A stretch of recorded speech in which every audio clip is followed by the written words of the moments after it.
سلام، عرض ادب و احترام. امین مدنی هستم از املاک پارسیست. در خدمت شما هستیم. خوشحالیم که کانال ما رو دارید حمایت میکنید و دنبال میکنید. امروز اومدیم در مورد طرح هادی روستا صحبت کنیم که اصلا در واقع طرح هادی چی هستش، توی شهر روستا داریم نداریم، چه کاری رو برای ما انجام میده، چه تأثیری در زندگی ما داره، در سرمایه گذاری های ما در آینده داره. دوستان، طرح هادی روستا یه نقشه راه هستش که هم برای شهر وجود داره هم برای روستا وجود داره. معمولا شهرهایی که جمعیت زیر 50,000 نفر داره و طرح جامع شهری رو نداره، برای تعیین تکلیف ساخت و سازها و آینده نگری اون شهر میان طرح هادی برای اون شهر اجرا میکنن. حالا ما کار اصلی خودمون با روستا، ما بیشتر با روستا کار داریم و اکثرا دارن الان سمت روستاها میان برای سرمایه گذاری. و یه نکته‌ای که وجود داره این هستش که در مورد طرح هادی روستا به هیچ عنوان اطلاعاتی رو ندارن. بارها اتفاق افتاده که مردم اومدن داخل روستا، این یه معضلیه که همه دارن و میخوان خرید زمین رو انجام بدن برای ساخت و ساز یا برای سرمایه گذاری کوتاه مدت، بلند مدت یا میان مدت. میان و میخوان خرید بکنن. بهشون میگیم که شما چه زمینی قصد خرید دارید؟ میگن ما زمین بافت مسکونی میخوایم بخریم. خب این طرح هادی برای همینه. توی بافت مسکونی که یک فرد میاد برای خرید میگه من بافت مسکونی میخوام بخرم، ما 3 مدل بافت داریم.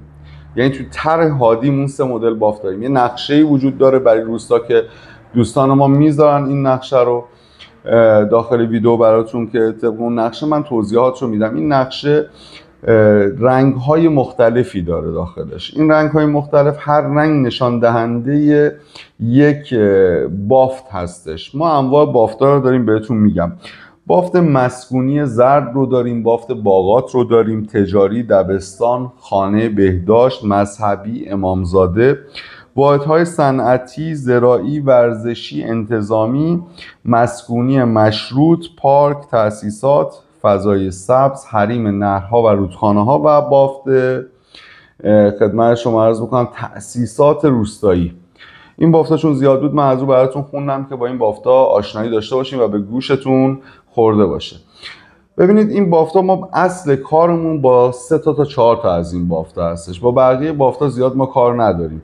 بافت انتظامی و دبستان و بهداشت، اینها بافتایی که یک بار تعیین میشه، مثلا در اون مکان یه مدرسه‌ای ساخته میشه، این تعبیه میشه. میگم نقشه راه هستش، یعنی اینکه از گذشته اومدن یک بخشی از اون روستای 60 هکتاری یا 100 هکتاری رو شما در نظر بگیرید. یه روستا 100 هکتاره، میخوان بافت مسکونیش رو تعیین بکنن، میان 50 هکتار 40 هکتار از این رو جدا میکنن به عنوان بافت مسکونی، بقیه روستا رو قرار میدن به عنوان بافت کشاورزی. شما تو طرح هادی اون 50 هکتار رو دارین، اون 40 هکتار رو دارین که نقشه راهش رو دارین که بتونید ساخت و سازتون رو انجام بدید. حالا اون 50 هکتار دیگه، 40 هکتار دیگه میره بابت زیر مجموعه جهاد کشاورزی که اون هم برای خودش نقشه‌های دیگه‌ای داره که تعیین تکلیف اون رو میکنن. جداگانه براتون صحبت میکنیم در ویدیوهای آینده. حالا اون بحثش جداگانه است و اونم بحثش زیاد و طولانیه.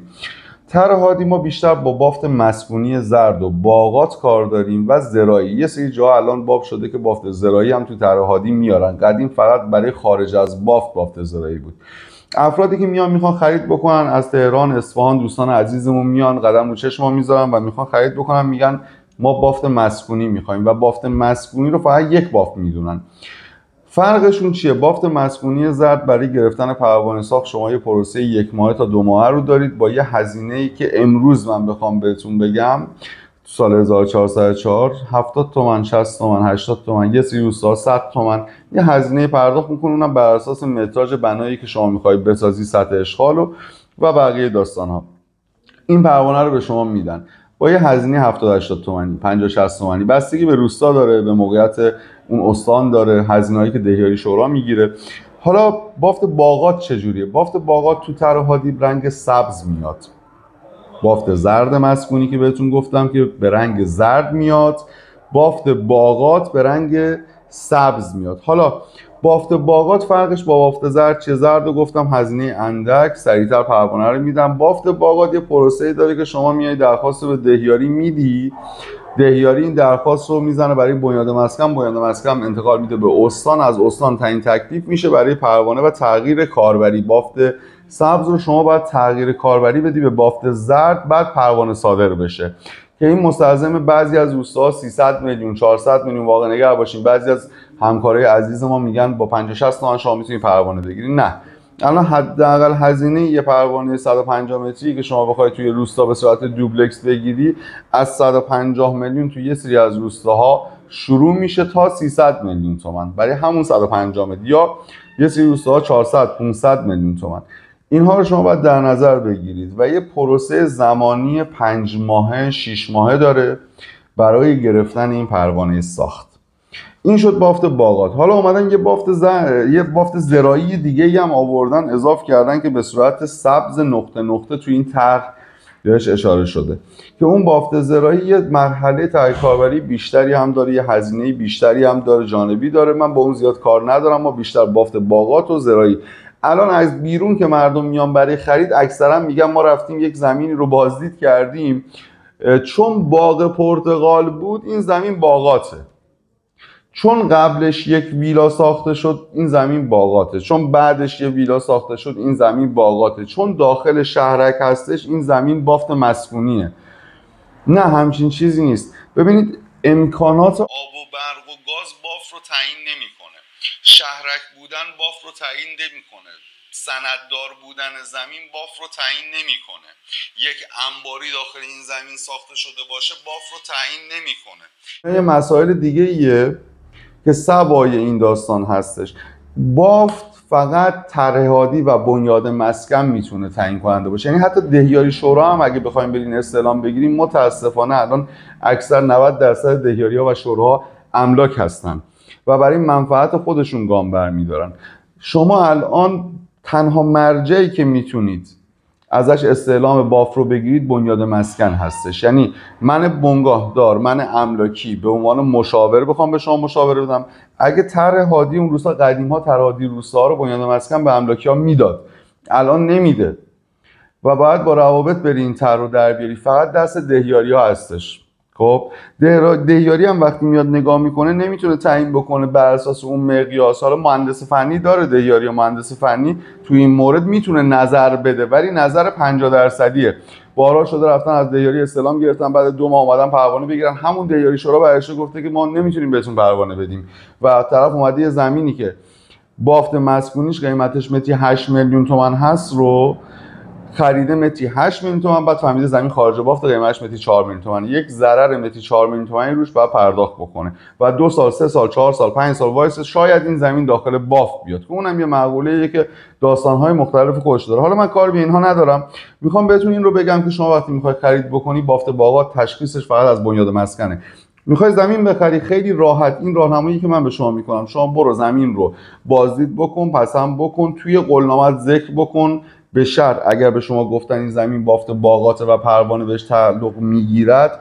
قانون داریم که میگه شما نمیتونید به عنوان یه مشاور املاک تعیین تکلیف بافت رو داخل مباینامتون بیارید. این قانون درسته، خب، ولی مباینامه یه مرجع قانونی که شما داری یه چیزی ذکر میکنی داخلش داری یادداشت میکنی، میخوای اون رو به عنوان مرجع قرار بدی برای خرید و فروش، میتونی توش ذکر بکنی که آقا این زمین به تعهد مالک به عنوان بافت باغات فروخته شده است و پس از پروسه تغییر کاربری بهش پروانه ساخت تعلق میگیرد یا نمیگیرد. خب اینو میتونید داخلش ذکر بکنی و یک روند قراردادی ایجاد بکنید. مثلا من میخوام برم یه زمین بافت باغات بخرم، میام میگم که آقای مالک بله من این زمین رو با شما پیش قرارداد میکنم، آی ایکس بله من این زمین رو پیش قرارداد میکنم، مبلغ این زمین 3 میلیارد تومانه، من یه مبلغ 400 میلیون 500 میلیون. البته این به عقل من درسته، حالا من از نظر حقوقی قانونیش رو زیاد وارد نمیشم چون رشته من نیست، ولی خب این جواب داده برای من تو خرید و فروشایی که کردم، واقعا جوابگو بودش. آقا من 500 میلیون بهت پرداخت میکنم، استعلام بنیاد مسکن 20 روز زمان میبره، 15 روز زمان میبره، بی زحمت 2 نفری بریم دهیاری یا مباینامه رو به من بدید، چون 500 میلیون پرداخت کنیم معمولا مباینامه بد نمیدن. حالا اگه مباینامه بسته شده باشه میتونید به همراه خود مالک برید دهیاری نامه بزنید بابت استعلام بافت. چه بافتیه؟ بنیاد مسکن هم معمولا اون مسئولش برای کل مثلا برای ما که تو شهرستان تونوکابون هستیم یک مسئول یا 2 مسئول داره که میرن بازدید کل شهرستان. خب مسلما زمان میبره. هفته مثلا 1 بار شب بخوره به روستای سیاورز و قلعه گردن، 1 بار بخوره به روستای گرماپشته، 1 بار بخوره به روستای سلیمان آباد. به هر روستا هفته 1 بار میخوره. یه پروسه 15 الی 20 روزه اگر پیگیر باشی جوابتون میدم. بعد از اون برو پرداختیتو بکن. یعنی شما یه برگه به دستت میرسه که باز هم سعی میکنم دوستانو بگم براتون بذارن، ادیتگرای عزیزمون اینو براتون بذارن که این برگه رو، برگه استلام بافت باغات رو من دارم که داخل اون برگه میزنه که این زمین قابل ساخت ساز نمی باشد، غیر مجاز بافت باغات سبز. خب این دلیل بر این نیست باز که نتونی بسازی، این فقط تعیین تکلیف شده که این به دلیل بافت باغات بودن غیر مجاز می باشد ساخت و ساز، که بعد شما بری تغییر کاربری که بره برای استان. شما همین که متوجه میشین این زمین بافت باغات، میتونی زمین تو معاملات رو تموم بکنی، پرداختیاتو داشته باشی، بعد از اون بقیه روندات خودت بری بابت بافت باغات. پس در نظر داشته باشین من مشتری داشتم که اومده بودن 10-15 روز پیش بود، اومدم برای خرید ملک توی شمال کشور، با من تماس گرفت، گفت من تو محدوده سلیمان آباد یک ملکی دیدم، میخوام خریداری بکنم، شهرکی 15 قطعه هستش، ملکش فوق‌العاده است، باغ خرمالو هستش، پس مسلما بافتش باغاته و میشه ساخت و ساز کرد، امکانات آب و برق داره، دیوار کشیش 4-5 ردیف شده. من بهش گفتم که شما رفتین دفتری دهیاری استعلام گرفتید، پیش شورای مهندس فنی استعلام گرفتید یا طرح‌هادی روستا رو دیدید؟ گفت نه من اینا رو ندیدم، من به دید خودم گفتم نریز من تو تعریفت از بافت باغات چیه؟ اگه تعریفت اینه که چون باغ پرتقال باغ خرمالو بافت باغاته، پس کلاه پس معرکه است. بعد اصلا یه چیزی دیگه هم که این نکته هم که میخوام به شما بگم اینو در نظر داشته باشید، اینه که شما بیای توی منطقه‌ای که بافت مسکونی داره متری 8 میلیون تومان، بافت زرد مسکونی متری 10 میلیون تومان داره معامله میشه، به عقل و منطق خودتون بیا یه زمین 600 میلیونی رو به مشتری معرفی بکنی به عنوان بافت باغات مسکونی یا زرد مسکونی، اصلا مورد قبوله؟ یعنی اصلا عقل و منطق قبولش میکنه؟ خب همه دارن متری 8 تومن میفروشن، متری 10 تومن میفروشن، من میخوام متری 2 میلیون بفروشم، متری 3 میلیون. هر منطقه یه عرف قیمتی داره. زمینی که متری 3 میلیون 4 میلیون 5 میلیون زیر قیمت عرف اون منطقه است، یا باید یه ایرادی داشته باشه یا خارج باف باشه، اصلا غیر از این دو مورد نمیتونه باشه. حالا ایراد میتونه تو صنعت باشه، تو باف باشه، تو هر چیزی میتونه باشه. خب من کلا یه جمع‌بندی کلی بکنم که در مورد طرح‌هادی ما فقط با بافت زردش کار داریم، با بافت باغاتش کار داریم. باغاتش یعنی توی طرح‌هادی روستا بافت به عنوان سبز مشخص شده باشه که اونم مقیاس داره نقشه. ما حالا چون چندین سال داریم کار میکنیم نقشه طرح‌هادی‌های روستاها رو نگاه میکنیم بر اساس کوچه بندی‌ها، چون اسم کوچه‌ها تو طرح‌هادی نمیاد، میتونیم پیدا بکنیم، میشماریم کوچه شماره 1 2 3 4 5 میشماریم و میرسیم به اون کوچه. حالا بر اساس اون مقیاسی که برات هستیم، اون تجربه‌ای که تو این سالا کسب کردیم، زمین رو در میاریم اگه نقشه دستمون باشه. اگر نباشه نه، این امکان پذیر نیست. بعد استلام از یه مرجع قانونی بگیرید بابت بافت. بافت باغات میشه این تو طرح اومده باشه. بافت زرد و بافت باغات تو طرح میاد، یه زمانی در مورد حریم رودخونه‌ها میاد که تو همون طرح جامع توضیح میده. این طرح هر چند سال تغییر میکنه، این طرح‌هادی هر 10 سال تغییر میکنه، اون هم معقولش بر اساس رشد جمعیت میتونه باشه، بر اساس حالا من مثلا در مورد طرح‌هادی الان بهتون یه توضیحی که بدم. طرح‌هادی شهری یه معقوله‌هایی برای تعویضش داره، طرح‌هادی روستایی یه معقوله دیگه برای تعویض طرح داره و یه سری از اراضی همشون اراضی خارج از بافت قرار میگیرن. خدمت شما عرض بکنم یه سری اراضی بهش میگن الحاق به بافت که الان در حال حاضر ما زمینه الحاق به بافتی با آنچنان نداریم. به دلیل چی؟ به دلیل اینکه اصلا الحاق به بافتی وجود نداره، نقشه به عنوان الحاق به بافت ما نداریم بخوایم بهتون ارائه بدیم. خدمت شما عرض بکنم که اهداف طرح‌هادی روستایی چیست؟ برای چی این طرح‌هادی رو گذاشتن؟ من یکی براتون میخونم که در جریانش باشید.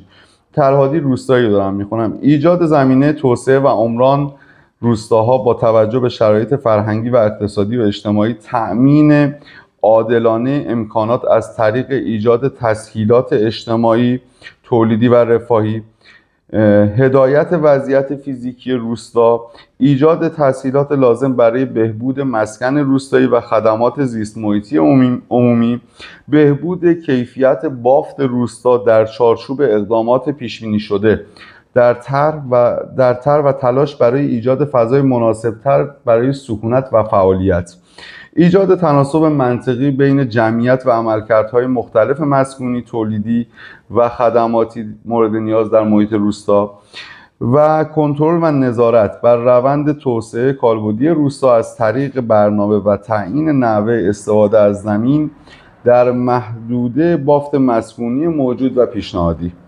خب این موارد زیاده، من این موارد رو گفتم برای اطلاع داشتن شما دوستان عزیز. مراحل تهیه طرح هادی روستا چگونه هستش که یک مرحله اول تهیه نقشه پایه و وضع موجود روستا، مرحله دوم مطالعات پایه و تشخیص وضعیت موجود روستا و مرحله سوم تحلیل و استنتاج از بررسی ها و تدوین چشمانداز ها، مرحله چهارم تعیین پروژه های پیشنهادی و تهیه طرح هادی که میان نقشه بردار از استان میفرستن، یه نقشه هوایی میگیرن و بر اساس اون طرح تغییر میکنه. این نیستش که شما مثلا به طور مثال طرح هادی روستای سیاورز سال 1404 باید تغییر بکنه. این نیستش که شما بیایی تو هر کوچه‌ای که دلت میخواد بری 80 متر بعد از آخرین خونه یه زمینی رو خریداری بکنی بعد بگی که تو طرح هادی جدید این زمین تو بافت میاد. نه، امکان داره تو طرح هادی بعدی زمین‌هایی رو از بافت هم در بیارن. طرح هادی اولیه‌ای که برای روستای ما اومده بود تو سال 80 و اگر اشتباه نکنم 2 برای روستای سیاورز، این طرح هادی 90% زمین‌های سیاورز بافتشون زرد مسکونی بود. اومدن تو سال 92 10 سالش رو پر کرد، یه هزینه از دهیاری خواستن بابت تغییر این طرح که هزینه‌شو باید خود روستا بده که طرح رو تغییر بدن. طرح هادی بافت زرد مسکونی رفت استان، دهیاری شورا رفت برای اینکه بعد اون یه جلسه میذارن برای اینکه بخوای دفاع بکنی از طرحی که شما الان طرحی که میدی برای استان باید دفاع بشه ازش که بیان تایید بکنن و این طرح رو اجرا بکنن. دهیاری و شورا اومد این طرح رو دفاع کردش و حالا تمام طرح زرد شد تبدیل به باغات برای درآمدزایی، به دلیل اینکه پروانه 5 میلیون تومانی اون سال تغییر کنه به 40 میلیون تومان تو سال جدید، 50 میلیون تومان. اوایلی که بافت باغات رو باب کرده بودن هزینه ها اینجوری بود. و خدمت شما عرض بکنم که موارد گسترده رو بهتون گفتم، شهرک بودن، آب، برق، گاز، هیچ کدومشون دلیل نمیشه. و اینکه اگه میخوای خرید بکنی داخل یک کوچه‌ای دلیل نمیشه اینجا آخرین خونه هستش زمین بعدیش خارج از باف باشه و تو طرح هادی بعدی بیاد داخل باف. احتمال این رو داره که توی یک کوچه‌ای که وارد میشی وسط این کوچه یک خونه ساخته شده باشه و این خونه خودش هم بافت مسکونی نبوده باشه. یه زمانی توی 5 سال گذشته که زیاد مجموعه قضایی ما، دادستانی ما و همراه بخشداری های ما گیر نبودن روی ساخت و سازهای الحاق به بافت و خارج از بافت. یعنی مثلا من زمین داشتم تو محدوده خارج از بافت و داخل بافت زمین نداشتم و بومی اون منطقه بودم و می اومدن میگفتن که آقا این آقا رو اجازه بدین تو زمین خارج بافتش بسازه، اشکالی نداره. یا یه سری از غیر بومی بودن می اومدن خرید میکردن، ولی این یه جریمه بهشون میخورد، جریمه ماده 100 و ماده 99 که این رو پرداخت میکردن قدیم ها. مثلا شما یه خونه خارج از بافتی رو میساختیم هزینهش خیلی بیشتر 50 تومن 100 تومن به عنوان خلاف پرداخت، ولی الان از متری 6 میلیون تومان تا 9 میلیون تومان جریمه تعیین میکنن. یعنی 100 متر بنا بسازی 600 میلیون هم باید بهشون بدی، 900 میلیون هم باید بهشون بدی که توی یه سری از روستاها این داره اتفاق میفته به خاطر اینکه دهیار شورا همکاری لازم رو با مردم نمیکنه. البته دست دهیار شورا هم یک جاهایی بستن. بعد این خونه ای که ساخته شده احتمال داره بس خودش خارج از بافت باشه، بافت 50 متر قبلش باشه، 100 متر قبلش باشه. تو طرح هادی جدید وقتی نقشه هوایی میگیرن سقف این خونه میفته که 5 سال قبل ساخته شده، احتمال داره که این خونه رو بیارن تو بافت، ولی احتمال این نیستش که شاید زمین بعدش هم حتما بیارن داخل بافت. تو سرمایه گذاریتون دقت بکنید، در مورد سرمایه گذاری و اینجور مسائل هم حتما صحبت میکنیم. کانال یوتیوب رو سابسکرایب کنید، همراه پیج پارسیس باشیم. ما تو تمام ویدیوهامون نمیتونیم در مورد هر مسائل بهتون صحبت بکنیم. ویدیوهای بعدی ما در مورد چطوری ملک مناسب برای سرمایه گذاری رو پیدا بکنیم میخوایم صحبت بکنیم. یه ویدیوی خیلی جامع ما تحقیق میکنیم، در مورد صحبتامون مطالعه میکنیم و تجربیات چندین ساله خودمون و تیم پارسیس رو به شما ارائه میدیم. امیدوارم که از ویدیوهای ما راضی بوده باشید. این ویدیو برای زحمت کشیده شده، دوستانی هستن که پشت پرده دارن کارهای ما رو انجام میدن، ویدیوهای ما رو ادیت میکنن، رسیدگی میکنن و به شما ارائه میدن. در خدمت شما هستیم. سابسکرایب بکنید، سر بزنید به ما ویدیوهامون براتون خیلی مفید واقع میشه. یا علی.